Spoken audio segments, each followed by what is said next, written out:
Rebirth Island has a brand new blueprint Easter egg. In this video, I'm going to show you exactly how to get it. Breaking it down, there are 3 mini Easter eggs that you need to complete within the same game in order to get the blueprint. I did this all solo, so it is possible, but it is difficult. Starting with the first Easter egg, you want to make your way to chemical engineering, where you'll want to make your way to the second from the top floor, and on the wall, you will see that there will be a Russian symbol with a number underneath it. So you want to make sure that you note down that symbol and the number that it correlates to. You're then going to want to head upstairs of chemical engineering to the top floor, then make your way into this back office, and in this room with the computers, you'll see that there will be another symbol with another number underneath it. These randomize every single game, so make sure you note both of these numbers down as we're going to be going for the third and final one. You'll want to head further north of chemical engineering to the other side of the building, where you are going to find this room, and on the wall is going to be your final symbol, which looks like an A, and there'll be a number underneath that too. Now you've got all 3 numbers and the symbols that they relate to. There is going to be a secret room in chemical engineering where there will be a red button that you can press to reset the water level. Once you do this, you'll notice that the 3 computer terminals next to you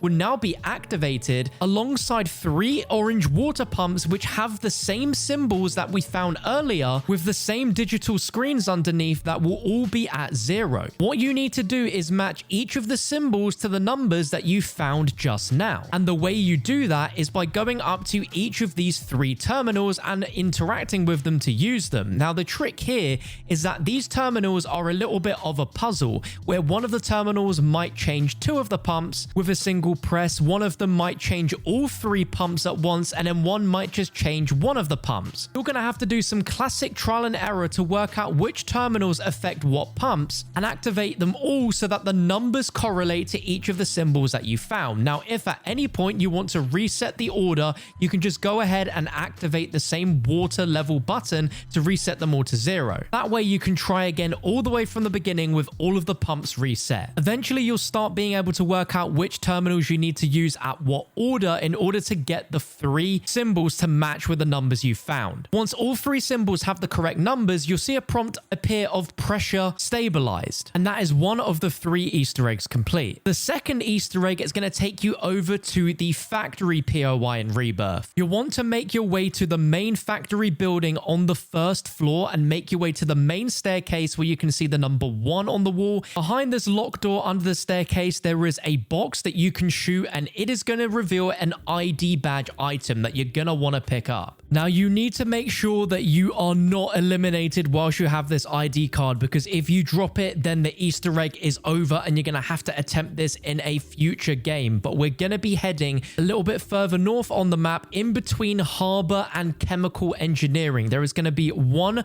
unmarked building on its own, and if we go up to that building, there is actually going to be a prompt to unlock the door of the hut with the ID badge that we just picked up. So if we interact with it, we'll be able to open the door, and once we get inside, there is going to be a computer system that will have a prompt for us to turn on power. So if you interact with that, there'll be a pop-up saying power restored, and that is the second of the 3 Easter eggs completed. You'll also find a UAV kill streak in here guaranteed every time, and I think this is really useful because you're going to need it just to make sure that you can do the final part of this Easter egg without being eliminated. Thankfully, you don't have to go very far for the final step in this Easter egg, as we're going to be heading over to the industry building, which is right next to chemical engineering. Make your way to the second floor of the industry building, and you're going to see this computer monitor right here that's going to be displaying a bunch of data, and you are going to want to take a screenshot of this, as this monitor is actually displaying a code for a keypad that is directly behind you. Now, the way that this key works, and this randomizes every single game,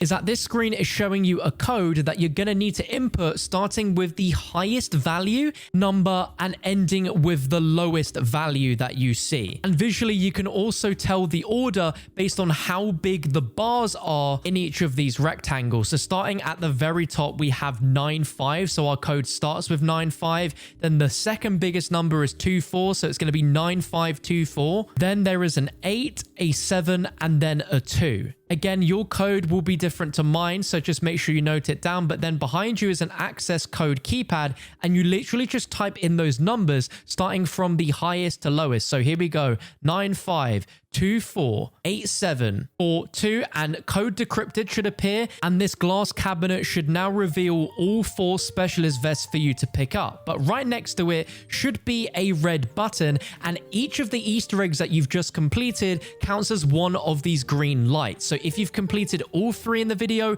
you should see all 3 lights lit up green. If they aren't, then you are missing one of the Easter eggs. But at this point, there will be a prompt for you to lift the island lockdown by pressing the red button. There'll be a prompt saying access granted, and the glass door should slide over, giving you an advanced UAV as well as the redacted DG56 blueprint. And you'll see on screen secret challenge blueprint unlocked, and when you finish the game, you will have this brand new blueprint unlocked for you to use as a permanent unlock reward, which is really cool. In total, you're completing 3 mini Easter eggs to gain access, and you can do any of the 3 in any order you like, but I prefer the order which I've done in this video because you always want to end with that keypad Easter egg, just because the button to get the blueprint is literally right next to you. But remember, this has to all be done in one single game. As this is Resurgence, if you are taken out, you can come back and continue, but if you picked up the ID card